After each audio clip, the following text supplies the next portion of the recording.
First up at 5:30, there are now 3 new members of the Citizens Redistricting Commission. The new additions fill vacancies left by the retirement of 3 original commissioners. But exactly what will the commission be doing in the coming year, and just how long will it remain active? Political reporter Rick Albin in studio tonight with a look at what's next for a commission that has changed the face of state politics. Rick. Sure has, Brian. Those new commissioners should have a pretty short tenure if things go as one would expect. All opposed, please. The Redistricting Committee was a result of a ballot initiative in 2018 that took the power to redraw lines for state and U.S. House seats and state Senate seats out of the hands of the legislature, where it had long resided, and put it in what the group backing the plan called an independent commission. That commission produced a brand new map for all of those offices first used in last year's election. The result was, along with a strong tailwind for Democrats, a sweep of the state legislature for the first time in 4 decades for Governor Whitmer and her party. But after another group of citizens questioned the minority representation in 13 Detroit area House and Senate seats, those districts were judged to be out of compliance with federal rules requiring equal protection. That means back to the drawing board for the commission and for a special master to oversee the process. Both the commission and litigants were supposed to submit their thoughts on that by yesterday.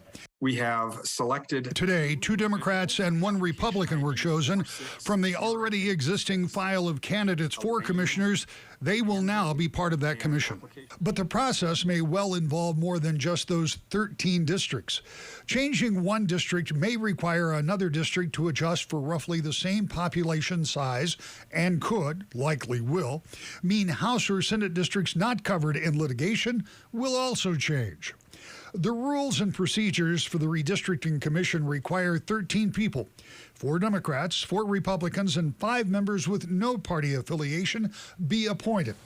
Since voters do not register by party affiliation in Michigan, the people randomly selected are self-identified in one of the 3 categories.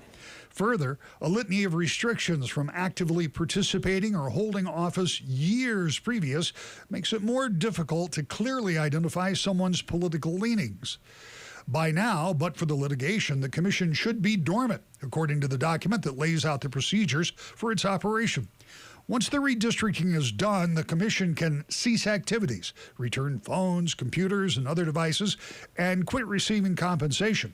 That's more than $500,000 a year for commissioners alone, not to mention staff and lawyers. But until the current redraw is complete, the commission stays intact and tries to correct what the court says it got wrong. Now, given the new timelines for election, absentee ballots have to be sent out 40 days before the primary. That's August 6th, 40 days before that. Filing deadlines for candidates in late April. So those new lines will have to be drawn and approved in short order to allow candidates to prepare for the coming election. Then, barring no further lawsuits, the new members named today, along with the other 10 on the Redistricting Committee, will go dormant until after the 2030 census and a new redistricting panel. Sue?